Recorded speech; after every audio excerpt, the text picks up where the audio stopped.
آج ویو 360 میں پاکستان کی افغان طالبان پر پابندیوں کے بعد ملاقات ہے۔ اسلام آباد کی حکمت عملی ہے کیا؟ کرونا وائرس سے بچاؤ کی حکمت عملی پر تنقید کے باوجود معاشی بحالی کے لیے صدر ٹرمپ میں ووٹروں کا بھروسہ قائم۔ میں اگر پرسنلی بولوں تو دماغ بہت ڈسٹرب اور ڈپریشن میں رہتا ہے۔ اور بھارتی زیر انتظام کشمیر میں 1 سال سے تعلیمی ادارے بند، طلباء نفسیاتی دباؤ کا شکار۔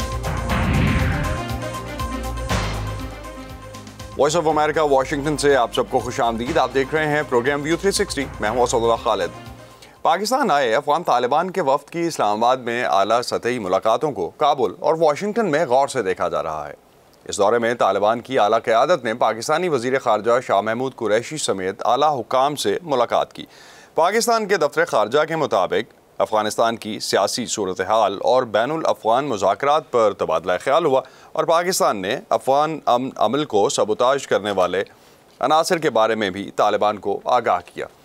لیکن یہ دورہ ایک ایسے وقت میں ہوا ہے جب پاکستان نے حال ہی میں طالبان پر اقوام متحدہ کی جانب سے لاگو پابندیاں عائد کرنے کی توثیق کی ہے اور FATF کی شرائط کو پورا کرنے کی سمت میں قدم اٹھایا ہے۔ اس پس منظر میں پاکستان، افغان حکومت اور طالبان اس وقت ایک دوسرے پر کس حد تک بھروسہ کر سکتے ہیں، اس بارے میں میری کچھ دیر پہلے بات ہوئی پاک افغان خطے کے لیے امریکہ کے سابق نمائندہ خصوصی رچرڈ آلسن سے۔ وہ کہتے ہیں پاکستان کی پالیسی میں تضاد نہیں ہے، بلکہ وہ اپنے 2 مختلف مقاصد کو ایک ساتھ لے کر چلنے کی کوشش کر رہا ہے۔ طالبان کے خلاف پاکستان کی اعلان کردہ پابندیوں کا جہاں تک تعلق ہے تو ان کے پیچھے پاکستان کی فائنینشل ایکشن ٹاسک فورس کی ممکنہ پابندیوں سے بچنے کی مربوط اور سنجیدہ کوششیں ہیں۔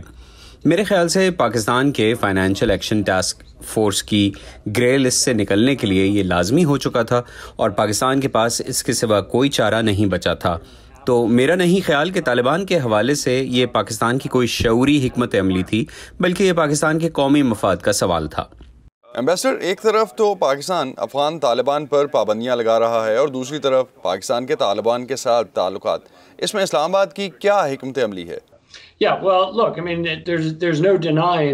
دیکھیے، اس کا تو انکار نہیں کیا جا سکتا کہ پاکستان کا طالبان کے ساتھ دیرینہ تعلق رہا ہے، اور یہ کہ امریکہ اور افغانستان کے ساتھ تعلقات کے لیے ایک مسئلہ یہ بھی رہا ہے۔ لیکن اب میرے خیال سے پاکستان اور امریکہ کے مقاصد میں کچھ حد تک ایک ہم آہنگی پیدا ہوتی دیکھی جا سکتی ہے، کیونکہ دونوں ہی قیام امن کے مقصد کے لیے کام کر رہے ہیں۔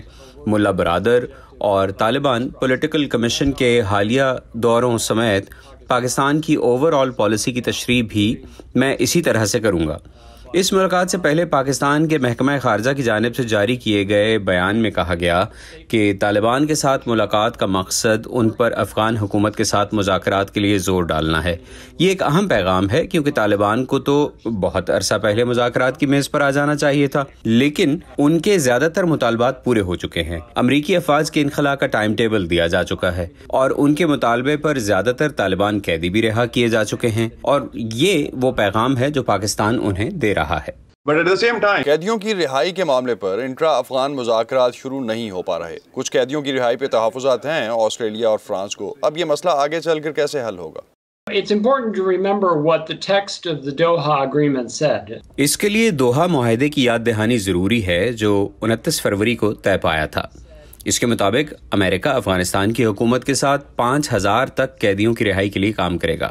یہ تعداد 5000 نہیں بلکہ 5000 تک ہے، اور میرے حساب سے اب تک 4680 کو رہا کیا جا چکا ہے۔ یہ تعداد 5000 کے بہت قریب ہے۔ بقیہ کچھ قیدیوں کے بارے میں کچھ ممالک نے اپنے تحفظات کا اظہار کیا ہے، کیونکہ متعلقہ طالبان قیدیوں کے ہاتھ ان ممالک کے شہریوں کے خون سے رنگے ہیں۔ اب میرے خیال سے طالبان کو اس بات کا احساس کرنا چاہیے کہ افغان حکومت نے اعتماد سازی کے لیے سنجیدہ اقدامات کیے ہیں اور انہیں مذاکرات کے لیے میز پر آنا چاہیے۔ Considering this meeting, ambassador, Taliban کے نمائندوں کی طرف سے پاکستان کے اس دورے کا کابل اور اسلام آباد کے تعلقات پر کیا فرق پڑ سکتا ہے؟ Well, I think that this is, as I say, there's a greater degree of alignment now. میرا خیال ہے کہ گزشتہ کئی سالوں کے مقابلے میں اب پالیسیز اور مفادات میں زیادہ ہم آہنگی ہے۔ افغانستان میں قیام امن کے حوالے سے اب اتفاق رائے ہے۔ حکومت پاکستان امن عمل کو سپورٹ دینے اور اس کے لیے طالبان پر اپنا اثر و رسوخ استعمال کرنے کے لیے پرعزم ہے، اور یہ مقاصد امریکی مقاصد سے ہم آہنگ ہیں، لہٰذا مفادات میں ہم آہنگی ہے۔ اس کو جاری رکھتے ہوئے اب امن عمل کو اس کے منطقی انجام تک پہنچانے کی ضرورت ہے۔ اور اب کچھ بات امریکہ میں جاری انتخابی سرگرمیوں کی۔ اگرچہ رائے عامہ کے جائزوں میں کرونا وائرس اور نسل کی بنیاد پر ناانصافیوں کو دور کرنے کے معاملات میں صدر ٹرمپ اپنے حریف جو بائیڈن سے پیچھے نظر آتے ہیں، لیکن معیشت ایک ایسا موضوع ہے جس کے بارے میں لوگ ان پر زیادہ بھروسہ کرتے ہیں۔ ان دنوں ریپبلکن پارٹی کا کنونشن کرونا وائرس کے باعث بڑی حد تک ورچوئل ہو رہا ہے۔ ریاست نارتھ کیرولائنا کے شہر شارلٹ میں، جہاں اب کنونشن کی صرف محدود سرگرمیاں ہی جاری ہیں، لوگ معاشی ترقی بحال کرنے میں صدر ٹرمپ کی صلاحیت پر اعتماد کا اظہار کر رہے ہیں۔ کرونا وبا اور اپنی انتخابی مہم کے دوران صدر ٹرمپ اپنے ڈیموکریٹک حریف جو بائیڈن کے معاشی نقطہ نظر کو رد کرتے ہوئے معیشت کی بحالی کے اپنے وعدوں پر توجہ دیتے آئے ہیں۔ بائیڈن نے اس دن کہا کہ نہیں، وہ اسے بند کریں گے۔ ہم نے روزگار کے حوالے سے سب ریکارڈ توڑ دیے ہیں۔ ایسے کوئی 3 ماہ نہیں گزرے جب ہم نے زیادہ لوگوں کو کام پر نہ لگایا ہو، 90 لاکھ سے زیادہ افراد، اور ایک بار پھر ہم اسٹاک مارکیٹ کا پچھلا ریکارڈ توڑنے کے لیے تیار ہیں۔ اس کا مطلب ہے کہ سب کچھ ٹھیک ہونے جا رہا ہے۔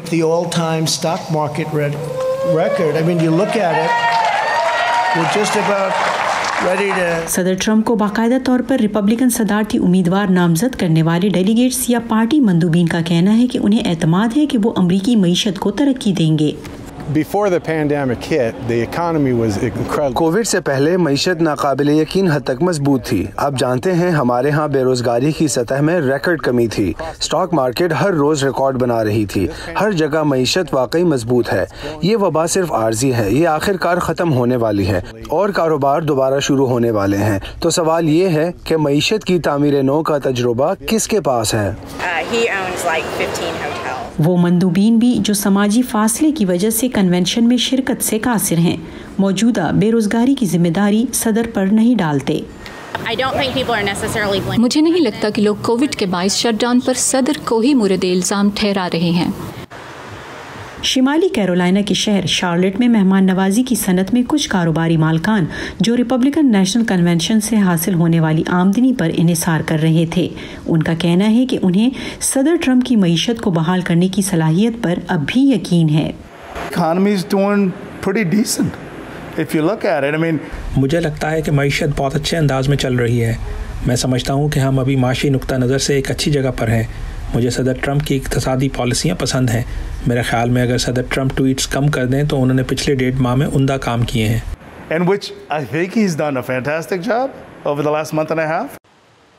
لیکن ہوٹلز، ریسٹورانٹس اور کیفیز میں کام کرنے والوں کو کووڈ نے سب سے زیادہ متاثر کیا ہے۔ ان بزنسز میں کام کرنے والے 1/4 سے زیادہ بے روزگار ہوئے ہیں۔ یہ امریکہ میں کل بے روزگار ہونے والوں کا تقریباً 1/3 ہے۔ میں ذاتی طور پر یہ محسوس کرتا ہوں کہ ہم اس وبا کا خاتمہ کر کے معیشت کو بحال کر سکتے ہیں۔ بحیثیت قوم ہمیں یہ فیصلہ کرنا ہوگا کہ ہمیں یہ کام پہلے کرنا ہے۔ صدر ٹرمپ امریکی عوام کے سامنے اپنا نقطہ نظر پیش کرتے رہیں گے کیونکہ یہ ورچوئل کنونشن ہفتہ بھر جاری رہے گا۔ عیشا سرائی کی رپورٹ کے ساتھ نیلوفر مغل، وائس آف امریکہ۔ امی، حکمران امریکہ کے ہوں یا ہندوستان کے، افغانستان کے یا پھر پاکستان کے، انہیں کچھ نہ کچھ تو کہنا ہے نا اپنے ملک کے لیے۔ لیکن ایسے میں ہمارا کام کسی حکمران کی بات پر ناراض ہو جانا یا پھر تالیاں بجانا تھوڑا ہی ہے۔ خدا بس اتنی سمجھ دے کہ جو جیسا کہے ہم اسے ویسے کا ویسا آپ تک پہنچا سکیں۔ باقی پھر آپ تو سمجھدار ہیں ہی۔ بڑی جنگ پاکستان ٹیررزم کے خلاف لڑ رہا ہے اس پروفیشن میں نا امی، بس اتنا سا تو خواب ہے۔ خبر جیسی پہنچی ویسی، ویو 360 صرف آج نیوز پر۔